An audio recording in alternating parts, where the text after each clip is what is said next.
आज हम जिस विषय पर संवाद करेंगे, मैं संवाद ही शब्द का उपयोग कर रहा हूं क्योंकि बाहर का कोई है नहीं, और जब अपनों से बात होती है तो संवाद ही होता है। तो हम जिस विषय पर आज संवाद करेंगे वो है भारत वैश्विक परिदृश्य। और पढ़ाई लिखाई से तो मैं डॉक्टरी का छात्र हूँ, डॉक्टरी किया हूँ, लेकिन रुचि से भू राजनीति और डिफेंस एनालिसिस का छात्र हूँ। तो ये ऐसा विषय है जो मेरे लिए भी हमेशा आकर्षण का केंद्र रहता है। इस पर मैं बोलता भी रहता हूँ। विशेषकर मेरा जो अध्ययन रहता है वो चाइना सेंट्रिक रहता है, चाइना और ईस्ट यूरोप का। अब कोई भी देश की आंतरिक नीति को देखना हो, उसकी विदेश नीति को देखना हो, उसकी अर्थ नीति को देखना हो और उसकी डिफेंस नीति को देखना हो, तो वो उस देश की स्थिति वर्तमान कालखंड में वैश्विक परिदृश्य में क्या है, इसको समझ लीजिए तो आपको आज का नहीं, आगे आने वाले 25 साल तक क्या नीतियां रहनी है वह भी समझ में आ जाता है। और जिस तरह से दुनिया सिकुड़ती जा रही है, तो दुनिया के एक कोने में जो होता है वो हम पर भी प्रभाव डालता है, और हमारे यहाँ जो होता है वह विश्व के दूसरे कोने पर भी प्रभाव डालता है। और चूंकि हम सत्ता में हैं, प्रदेश में भी हैं, केंद्र में भी हैं, और केंद्र पे लगातार दूसरी बार है, लगभग 7 साल से हम शासन कर रहे हैं। तो किसी भी राजनीतिक दल के कार्यकर्ता होने के नाते हमको इस बात का बोध होना चाहिए कि हमारी पार्टी और हमारी सरकार के वो कौन से पक्ष हैं जिनमें हमने आउटस्टैंडिंग परफॉर्मेंस किया है। बहुत सारे पक्ष हैं, लेकिन यदि मेरी दृष्टिकोण से आप पूछे तो विदेश नीति जो है मोदी सरकार का सबसे ज्यादा फ्लाइंग कलर्स से पास होने वाला सब्जेक्ट है। और समय की एक बाध्यता है, मुझे कहा गया है आधा घंटा पौन घंटे में अपनी बात रखना। हालांकि ये सब्जेक्ट बहुत बड़ा है, तो मैं कोशिश करूंगा कि समय अवधि में पूरी दुनिया की राजनीति हम बात करें और उसको परिदृश्य में रखते हुए भारत की स्थिति परिस्थिति कहां खड़ी है और आगे का भविष्य कैसा दिखता है। बार बार एक बात कही जाती है दोस्तों कि हमारे जो नेबरहुड है, हमारे जो पड़ोसी देश हैं, चाहे उसमें नेपाल हो, पाकिस्तान हो, श्रीलंका हो, भूटान हो, बर्मा हो, हमारे बहुत अच्छे संबंध नहीं है आज के समय। इसलिए मैं सबसे आखिरी में हमारे पड़ोसी देशों की बात करूंगा, क्योंकि जब मैं पूरी दुनिया के घूमते हुए हम बात करेंगे तो आपको समझ में आ जाएगा कि हमारे अच्छे संबंध क्यों नहीं है और आगे 25 साल तक कैसे रहेंगे। क्योंकि फिर वही बात आती है कि जो एक चीज घटित होती है दुनिया के एक कोने में, उसका प्रभाव दूसरे कोने पर पड़ता है, और उसी लिए ये सब चीजें भी दिख रही है। तो हम पश्चिम से शुरू करके हम उत्तर तक आएंगे। वो पश्चिम कहां से आता है? यदि भारत के परिप्रेक्ष्य में हम बात करें तो मिडिल ईस्ट जिसको कहते हैं, हमारे लिए मिडिल ईस्ट नहीं है, वो सेंट्रल एशिया है। मिडिल ईस्ट जिसको कहते हैं, देखिए क्या है कि पश्चिम का अनुसरण हम लोगों ने इस तरह से किया कि जो चीज उनके लिए मध्य पूर्व है वो हमारे लिए मध्य पूर्व नहीं है, हमारे लिए पश्चिम एशिया है। वो हम उसको मिडिल ईस्ट कहने लगे। तो हम पश्चिम की जब बात करें तो हम गल्फ से बात करें, अरब देशों से बात करें, उसके बाद आता है सेंट्रल एशिया, फिर आता है ईस्ट यूरोप और रशिया, फिर आता है वेस्ट यूरोप, फिर आता है अमेरिका, और फिर घूम के आते हैं तो जापान और चाइना। तो हम शुरुआत वहां से करेंगे और चीन तक आएंगे। उसमें आपको सब पता चल जाएगा कि हमारे पड़ोस के देशों से हमारे कैसे संबंध हो, जैसे भी है वो क्यों है। तो हम बात करें कि 2014 से अभी तक पश्चिम से लेकर उत्तर तक हमारी पॉलिसीज क्या रही हैं और उसके पहले कैसे हुआ करती थी, और आज भारत की स्टैंडिंग कहां खड़ी है। तो हम जैसे ही भारत से पश्चिम की तरफ जाना शुरू करते हैं तो हमारी नजरों के सामने सबसे पहले कुछ आता है, तो वो आते हैं गल्फ अरब स्टेट्स। यूनाइटेड अरब एमिरेट्स हुआ, सऊदी अरब हुआ, ओमान हुआ, इराक हुआ, ईरान हुआ, जिसको अरब कंट्रीज कहते हैं, इजराइल हुआ। और इन देशों में प्रमुखता से एक इजराइल को अलग कर दे तो बाकी सब मुस्लिम देश हैं।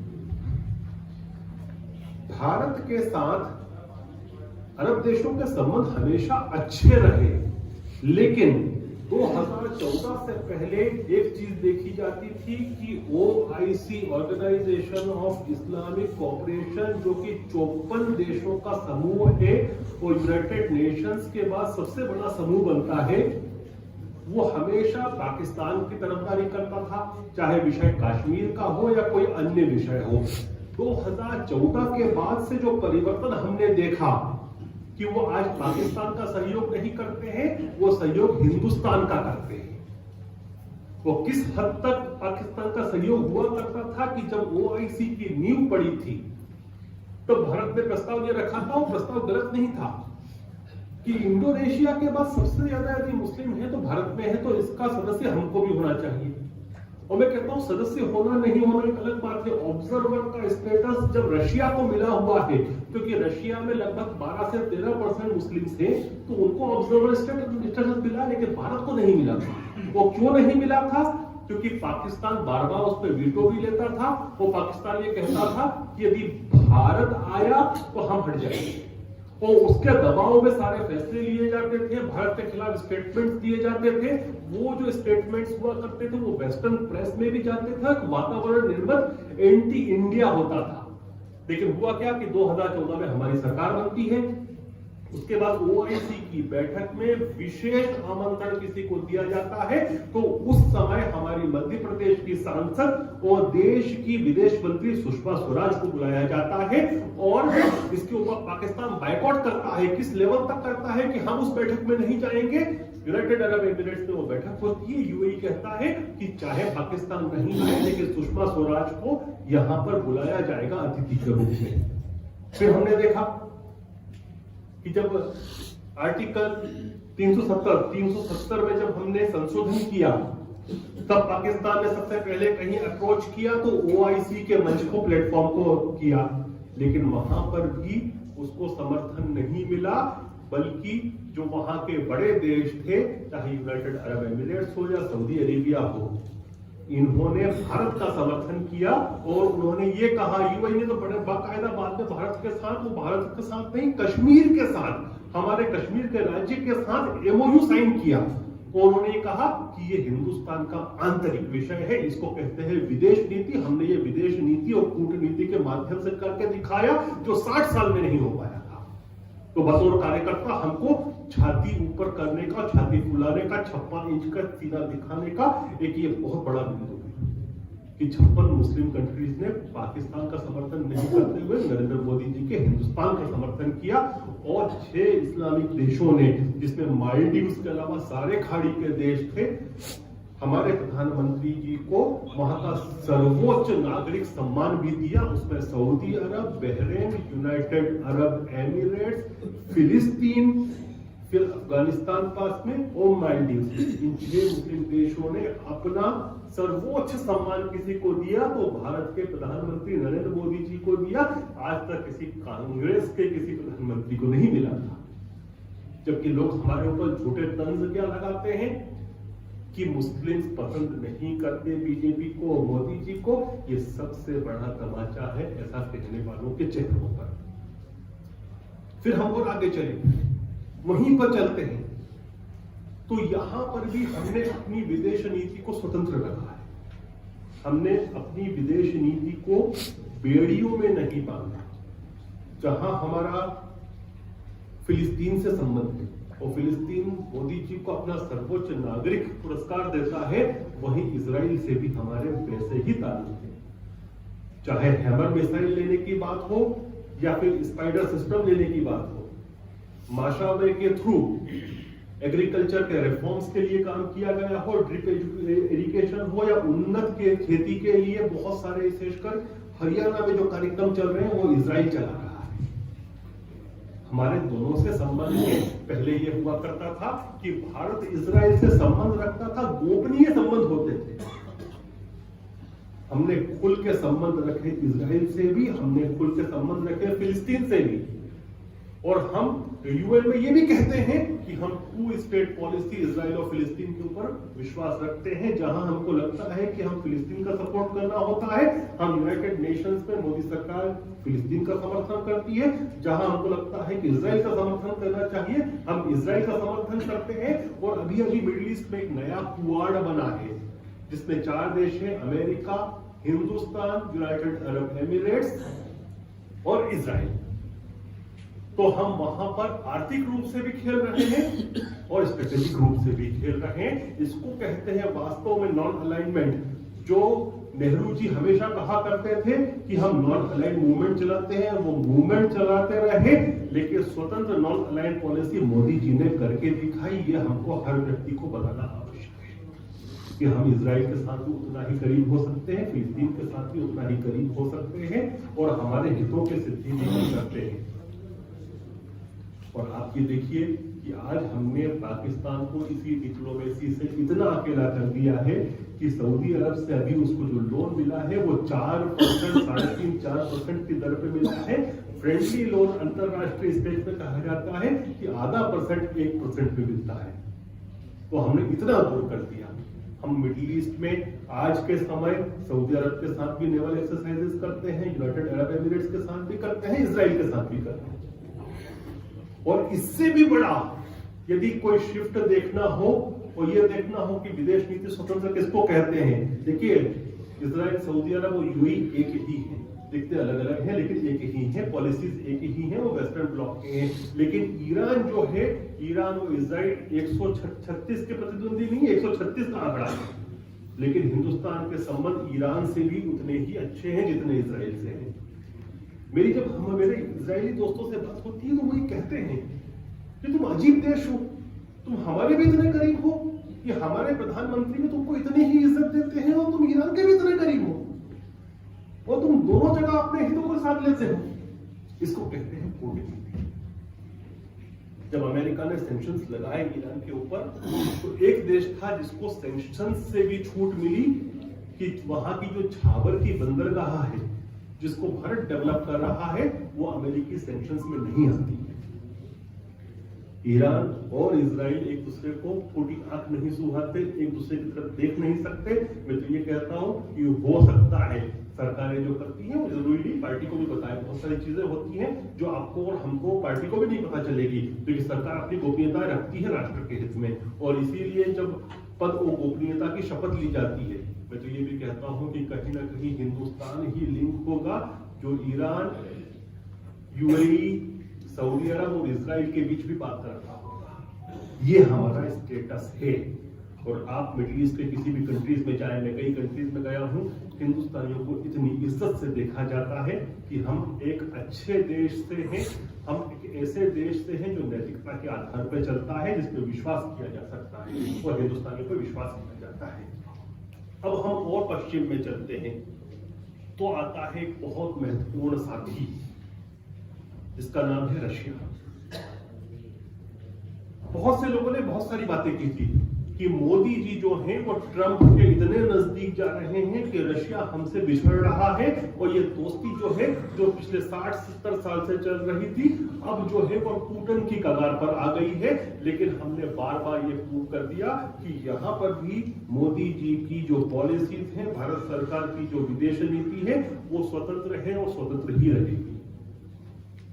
हमने देखा कि जब चीन के साथ हमारी गलवान में समस्या चल रही थी तो राजनाथ सिंह जी जाते हैं रशिया और मॉस्को हमको हथियारों की सप्लाई करता है, और न केवल हथियारों की सप्लाई करता है, S-400 की जो बैटरीज की डिलीवरी चीन को होनी थी उसमें डिले भी किया जाता है। उसको बताते हैं कोविड की वजह से डिले हुआ। कूटनीतिक भाषा में जो बात होती है ऐसे ही कही जाती है, लेकिन चीन को S-400 की डिलीवरी में डिले किया रशिया ने, वो भी उस समय जब चीन को सबसे ज्यादा जरूरत थी, और भारत को हथियार दिया रशिया ने जब हमको सबसे ज्यादा जरूरत थी। ये दिखाता है कि दोनों देशों के बीच में मैत्रीपूर्ण संवाद है और स्वतंत्र पॉलिसी यहाँ पर भी है हमारी, क्योंकि अमेरिका नहीं चाहता। आज के समय सबसे महत्वपूर्ण हमारा कोई फॉरेन पॉलिसी का संबंध है तो वो यूनाइटेड स्टेट्स के साथ है। यूएस बिल्कुल नहीं चाहता कि हम रशिया के साथ रहें, बार बार हमको मना भी करता है कि आप जो हथियार खरीदते हैं रशिया से वो कम कर दो। और ये बात सही है, हम भी डाइवर्सिफाई कर रहे हैं अपने आप को। हम फ्रांस से भी खरीद रहे हैं, हम इजराइल से भी खरीद रहे हैं, हम अमेरिका से भी खरीद रहे हैं और हम रशिया से भी खरीद रहे हैं, ताकि एक किसी देश के ऊपर हम निर्भर नहीं रहे। लेकिन यदि अमेरिका ये कहता है कि आप ये खरीदो ये मत खरीदो, तो हिंदुस्तान वो बात नहीं मानेगा। और हमने करके दिखाया, जब S-400 की हमने डील की रशिया के साथ, अमेरिका की तरफ से यहां तक ये भी कहा गया कि काटसा का जो कानून है बड़ा विचित्र कानून है, जिसका फुल फॉर्म है countering American adversary through sanction act. मतलब अमेरिका के जो प्रतिद्वंदी देश हैं उनको काउंटर करना सैंक्शंस लगा के, प्रतिबंध लगा के। और ये एक ऐसा कानून है कि अगर कोई देश रूस से कोई हथियार खरीदता है तो उसके ऊपर प्रतिबंध लगेंगे। रशिया के ऊपर तो लगे हुए हैं। मैं अगर रशिया से कुछ खरीद रहा हूं एक देश का प्रतिनिधि के रूप में, तो मेरे देश के ऊपर प्रतिबंध लगेगा क्योंकि मैंने रशिया से खरीद लिया। लेकिन इस धमकी के बाद भी, और जबकि तुर्की के ऊपर S-400 खरीदारी के करने के नाम पर अमेरिका ने सैंक्शंस लगा रखे हैं, हिंदुस्तान ने डिलीवरी लेना शुरू कर दी है मिसाइल सिस्टम की। अगले महीने तक इंस्टॉलमेंट हो जाएगा। चाहे अमेरिका सैंक्शन लगाता हो तो लगाए। वैसे मुझे जहां तक मेरी समझ जाती है, अमेरिका की औकात नहीं है सैंक्शन लगाने की, क्योंकि यदि वो सैंक्शन लगाएगा तो जितना हमको नुकसान होगा उससे ज्यादा उस सैंक्शन का नुकसान अमेरिका को होगा। क्योंकि हम अमेरिका से भी हथियार खरीदते हैं, फिर हम वो हथियार खरीदना बंद कर देंगे। और जहां तक चीन की बात है, अमेरिका अकेला चीन से नहीं लड़ सकता, उसको लड़ने के लिए बड़ी फोर्स चाहिए। वो हिंदुस्तान के अलावा पूरी एशिया की फोर्स नहीं है, तो उनके हित ज्यादा प्रभावित होंगे। इसलिए उनको ना चाहते हुए भी भारत को वेवर देने पर मजबूर होना होगा। और 6 दिसंबर को व्लादिमीर पुतिन, रशिया के जो राष्ट्रपति हैं, वो दिल्ली आ रहे हैं। आप देखना बहुत सारे और MOUs और करारों पर साइन होगा। और अगर के इस मंच से मैं ये बात कह रहा हूं कि कुछ ही समय की बात है, हिंदुस्तान S-500 भी लेगा और फिर भी अमेरिका सैंक्शन नहीं लगा, क्योंकि उनको हमारी ज्यादा जरूरत है। हम दबकर और झुककर अपनी विदेश नीति नहीं चला सकते। आप देखिए कि ईरान में जैसे ही नए राष्ट्रपति बनते हैं तो सबसे पहला कोई देश का विदेशी प्रतिनिधि जाता है तो S जयशंकर मोदी जी का पत्र लेकर उनसे मिलने जाते हैं। अमेरिका को पसंद नहीं था। हम स्वतंत्र हैं और हम अपनी स्वतंत्रता को बहुत प्यार करते हैं। और हमारी पॉलिसी जो है वो फॉरेन पॉलिसी, डिफेंस पॉलिसी किसी के अनुरूप नहीं चलेगी, हमारे हितों के अनुसार चलेगी। एक स्पष्ट मैसेज है। फिर रशिया से और हम बेस्ट चलते हैं तो फिर आता है यूरोपियन यूनियन और ग्रेट ब्रिटेन। यूरोपियन यूनियन आज के समय में कहता हूं उसको कि पहले वाली शक्ति नहीं रही है और उनके आपस में ही अंतर विरोध बहुत सारे हैं। वो भी रशिया को पसंद नहीं करते, लेकिन उनकी मजबूरी भी हिंदुस्तान है। इसीलिए कोविड के समय ऑनलाइन कॉन्फ्रेंस करते हैं कि ट्रेड के साथ कैसे इंप्रूव किया जा सके। तो यूरोपियन यूनियन के साथ हमारे अच्छे संबंध हैं। और ब्रिटेन की बात करें तो ब्रिटेन अभी जो COP26 का सम्मेलन हुआ था, ग्रेट ब्रिटेन में 2 ही ऐसे नेता थे जिनको पूरी होटल भी 5 स्टार होटलों में रखा जाता है। विदेश का कोई नेता जाता है इस प्रकार के सम्मेलन में, और चूंकि स्कॉटलैंड की राजधानी में वो सम्मेलन था, वहां पर 5 स्टार होटल्स की कमी है, छोटा शहर है, तो केवल दुनिया के 2 देशों को अकेले होटल दी गई और अकेले परिवहन दिया गया। एक थे जो बाइडेन और दूसरे थे नरेंद्र मोदी। तो ब्रिटेन के और भारत के क्या संबंध है आज के समय, ये इस बात से परिलक्षित होता है। आप ब्रिटेन का देखें, ब्रिटेन सिक्योरिटी काउंसिल में आज के समय अधिकांश चीजों पर हिंदुस्तान के साथ खड़ा रहता है। अमेरिका, ब्रिटेन, रशिया, सिवाय चाइना को माइनस कर दे, इंक्लूडिंग फ्रांस से जो हमारे संबंध हैं आज के समय, फ्रांस का सबसे बड़ा व्यापार किसी के साथ होता है तो वो हिंदुस्तान के साथ होता है। और जो चीजें कुछ ऐसी होती हैं कि अभी ऑस्ट्रेलिया के साथ उनका बहुत बड़ा एक रक्षा सौदा था सबमरीन्स का, पनडुब्बियों का, वो टूट गया। जैसे ही वो टूटा तो मैंने ट्विटर पर लिखा भी था, अच्छा है फ्रांस की निर्भरता भारत पर बढ़ गई। तो विदेश नीति में क्योंकि कोई परमानेंट दोस्त नहीं होता, कोई परमानेंट दुश्मन नहीं होता, लेकिन जो हित होते हैं राष्ट्रों के वो हमेशा स्थायी होते हैं। तो जितने देश हम पर निर्भर करेंगे वो हमारा गुण गाएंगे, चाहे वो जनरल असेंबली हो संयुक्त राष्ट्र की या फिर सुरक्षा परिषद क्यों ना हो। अब हम ब्रिटेन से और वेस्ट जाते हैं तो सबसे इंपॉर्टेंट पार्टनर आता है हमारा जो है अमेरिका। वो क्यों पार्टनर इंपॉर्टेंट है? क्योंकि हमारा सबसे बड़ा दुश्मन आज के समय कोई है। देखिए, दो चीजें होती हैं कि एक होता है आप डिप्लोमेटिक शत्रु देश कहना। डिप्लोमेटिकली हम शत्रु देश चाइना को भी नहीं कहेंगे। क्यों नहीं कहेंगे? क्योंकि जब डिप्लोमेटिकली हम शत्रु देश कहते हैं तो उसके बहुत सारे मतलब निकलते हैं। फिर आपके कूटनीतिक संबंध भी खत्म होते हैं, एम्बेसीज के एम्बेसडर्स के काम कम होते हैं, स्टाफ कम होता है, ट्रेड पे भी इफेक्ट पड़ता है।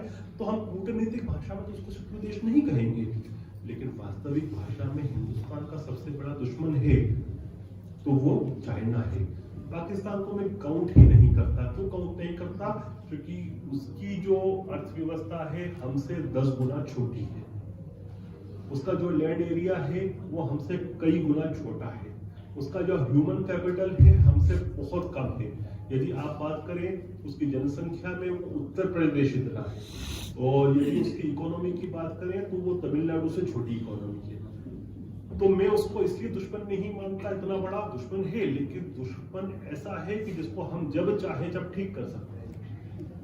तो जो दुश्मन नंबर 1 है वो है चीन, और जो पाकिस्तान भी उछलता है वो चीन की शय पर उछलता है।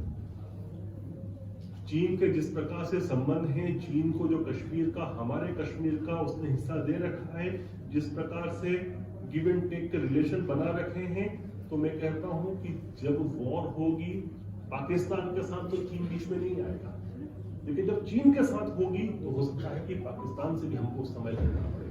तो असल दुश्मन जो बैठा है वो ईस्टर्न बॉर्डर पर है। और मैं बार बार ये बात कहता हूं, कुछ लोग कहते हैं कि आप जो बात कहते हैं वो मानवीय बात नहीं है, लेकिन विदेश नीति में मानवता की बात चलती नहीं है, उसमें बड़ी प्रैक्टिकल बातें होती हैं। तो मैं कहता हूं कि आज नहीं तो कल, कल नहीं तो परसों जो एक महायुद्ध होगा हिंदुस्तान का वो चीन के साथ ही होगा। उसके लिए हमको तैयारी करना आवश्यक है। लेकिन मैं ये नहीं चाहता कि वो युद्ध जम्मू कश्मीर में हो, मैं नहीं चाहता वो युद्ध अरुणाचल प्रदेश में हो, मैं ये भी नहीं चाहता कि वो युद्ध लद्दाख में हो।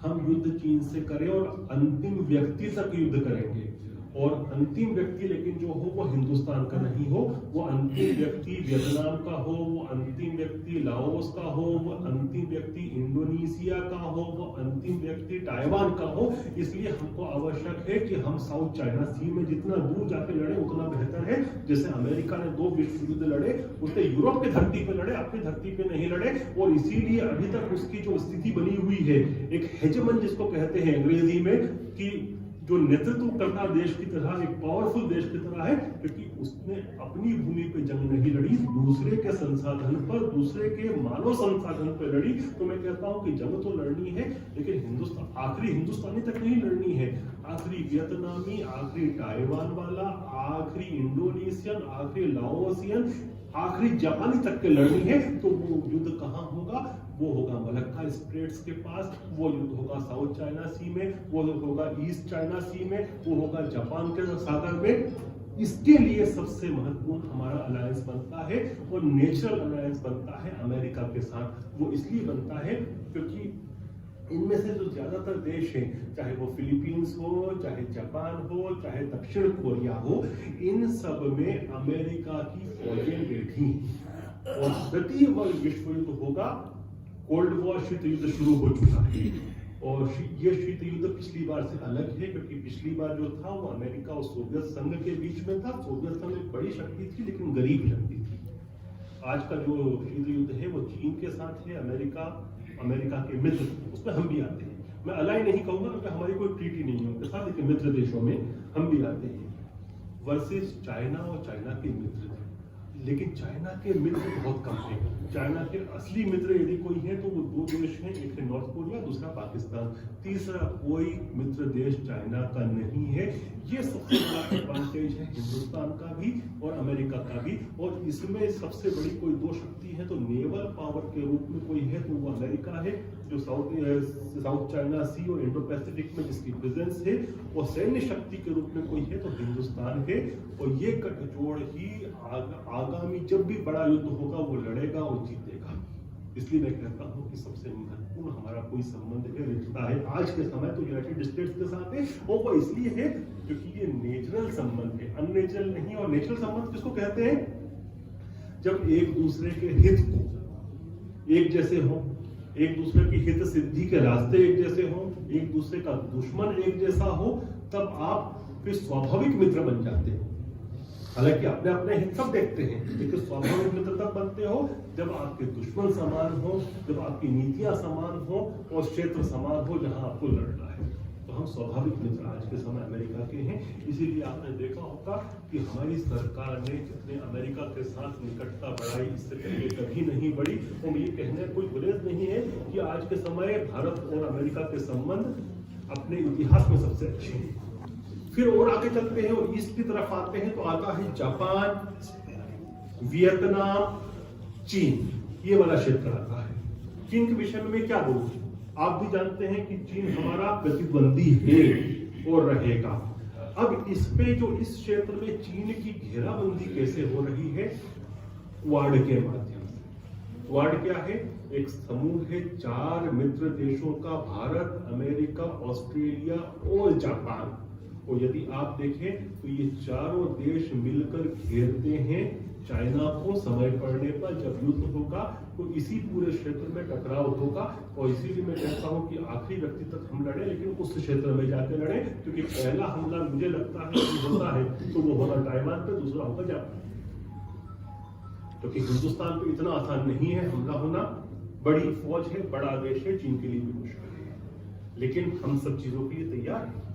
और इसी तैयारी के लिए चाहे S-400 लिए जा रहे हों, चाहे दूसरी सबमरीन्स की डील की जा रही हो, चाहे चाइना से लगी जो बॉर्डर है। पहले किसी जमाने में ये कहा जाता था जब कांग्रेस की सरकारें होती थी कि जो चीन से लगी सीमावर्ती क्षेत्र है वहां पर इंफ्रास्ट्रक्चर नहीं बनाना ही सबसे बड़ी सुरक्षा है। नहीं, लेकिन चीन ने क्या किया? चाहे शिनजियांग की कमांड हो उसकी या ताइवान की कमांड हो, उनको सशक्त करने के लिए लगातार उसने अपने क्षेत्र में इंफ्रास्ट्रक्चर बनाए।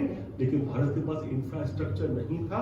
लेकिन मोदी जी की सरकार जब से आई, बॉर्डर रोड इंफ्रास्ट्रक्चर के माध्यम से BRO ने जितनी तेजी से काम किया है, चीन ने जो गलवान में किया उसका एक कारण ये भी है कि चीन परेशान है कि जितनी तेजी से हम अपना इंफ्रास्ट्रक्चर, रोड्स, ब्रिजेस बना रहे हैं, वो भी ऐसे ब्रिजेस और ऐसे टनल्स बना रहे हैं कि जो 12 महीने चले, चाहे बारिश गिरती हो, -15 डिग्री का या -20 डिग्री का टेम्परेचर हो, तब भी हमारे सैन्य ट्रूप्स जा सके।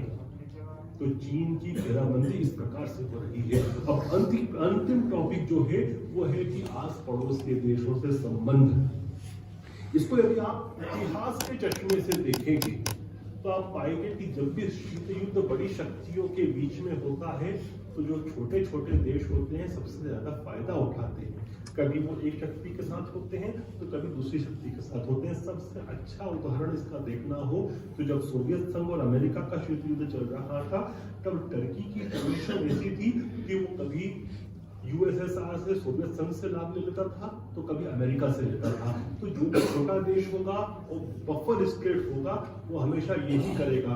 फिर चाहे वो बफर स्टेट जो है वो नेपाल हो, चाहे वो बफर स्टेट फिर श्रीलंका हो, चाहे वो बफर स्टेट जो है वो मालदीव्स हो या कोई और दूसरे देश हो, ये सारे के सारे छोटे देश। पाकिस्तान की बात छोड़, पाकिस्तान आज के समय कॉलोनी बन चुका है, उपनिवेश बन चुका है चाइना का। तो पाकिस्तान की जितनी पॉलिसीज हैं वो तो चाइना डिक्टेट करता है। लेकिन आप श्रीलंका को देखिए, कभी वो हमारे पास आता है, हमसे सहायता लेता है, कभी वो चीन से ले लेता है। नेपाल का आप देखिए, कभी वो हमारे खिलाफ बोलता है, कभी वो हमारे पक्ष में बोलता है। ये छोटे छोटे जितने देश हैं ना, इनके सबसे ज्यादा मजे रहते हैं जब दो बड़ी शक्तियां लड़ती हैं, वो ये पूरा फायदा लेते हैं। और मैंने कहा कि अंतरराष्ट्रीय जो वैश्विक राजनीति होती है उसमें कोई किसी का पक्का दोस्त भी नहीं होता, कोई पक्का दुश्मन भी नहीं होता। तो ये भी इनके साथ भी नेपाल, श्रीलंका, मालदीव, बर्मा, इन सब के साथ वही स्थिति परिस्थिति है कि ये दोनों से फायदा उठाएंगे। और जब तक ये शीत युद्ध निर्णायक मोड़ में नहीं पहुंचेगा जैसे सोवियत संघ का पहुंचा था, मुझे लगता है पहुंचेगा ये, और चीन की हार में पहुंचेगा। क्यों पहुंचेगा, मैं केवल इसलिए नहीं बोल रहा क्योंकि मैं हिंदुस्तानी हूँ, क्योंकि देखिए कोई भी जो लोकतांत्रिक देश है, जब वहां की जो जनता होती है अपनी सरकार, कोई भी सरकार हो, उसकी नीतियों को जब पसंद नहीं करती है तो जो प्रेशर बनता है उसको निकालने के लिए एक वॉल्व होता है जिसका नाम है चुनाव। वो चुनाव में वोट के माध्यम से, बैलेट के माध्यम से सत्ता को परिवर्तित कर देती है। लेकिन ऐसे देश जहां लोकतंत्र नहीं होता, जब वहां प्रेशर बनता है तो कोई वॉल्व नहीं होता, और जब कुकर में यदि वॉल्व नहीं होगा और प्रेशर बनता रहेगा तो वो फूट जाएगा। तो जैसे सोवियत संघ फूटा था और देखते देखते पूरा भड़बड़ा के गिरा था, वैसा ही चीन भी होगा। और मत भूलिए कि चीन कैसा है। देखिए चीन जो है, चीन का आधी से ज्यादा चीन जो है वो दूसरों की भूमि को हथिया कर बनाया गया है। आप देखिए कि इनका पूरा के पूरा, आप चीन का कभी नक्शा देखें, रात में देखें गूगल की सैटेलाइट इमेजेस, तो आपको दिखेगा कि जो इसका पूर्वी क्षेत्र है वो जगमगाता रहता है लाइटों से, जबकि इसका पश्चिमी क्षेत्र है बिल्कुल अंधेरा रहता है। वो क्यों रहता है? क्योंकि पश्चिमी क्षेत्र इनका कभी था ही नहीं, चाहे तिब्बत हो या फिर शिनजियांग हो, निया मंगोलिया जिसको कहते हैं वो। देखिए चीन क्या है, चीन की जो महादीवार है, जो विशाल दीवार है, उसके नीचे जो कुछ भी है वो चीन था।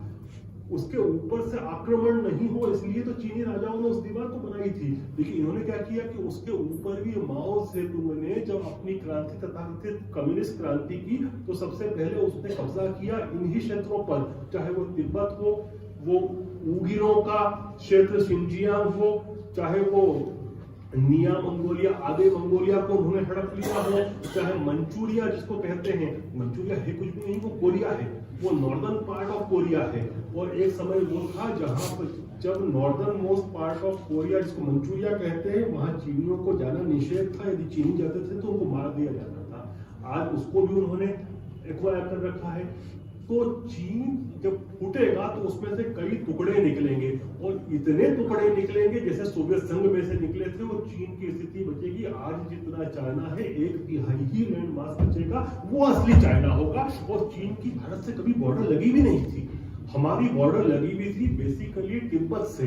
ये तो तिब्बत पर चीन का कब्जा हुआ तो चीन हमारा पड़ोसी बन गया, वरना हमारा पड़ोसी मूल्यतः चीन नहीं था, तिब्बत था। तो ये भारत का आज वैश्विक परिदृश्य है और भारत की ये स्थिति है। यदि चीन का वीटो पावर नहीं हो तो आज जो सिक्योरिटी काउंसिल है यूएन की, उसके 5 में से 4 देश चाहते हैं कि भारत को परमानेंट स्टेटस मिले सिक्योरिटी काउंसिल में, चाहे वो फ्रांस हो, अमेरिका हो, रशिया हो या ग्रेट ब्रिटेन हो। केवल वीटो लेता है तो चाइना लेता है। ये समस्याएं चलती रहेंगी। एक संघर्ष है चीन के साथ, जो मैं कहता हूं कुछ दशकों तक चलेगा, जब तक निर्णय नहीं होगा। लेकिन उसके लिए हमको अपने देश को प्रेरित करना होगा। देखिए हमको दुश्मन से भी सीखना पड़ेगा। चीनियों की जो जीडीपी थी 90-91 तक भारत के बराबर हुआ करती थी, लेकिन आज हमसे 5 गुना ज्यादा हुई।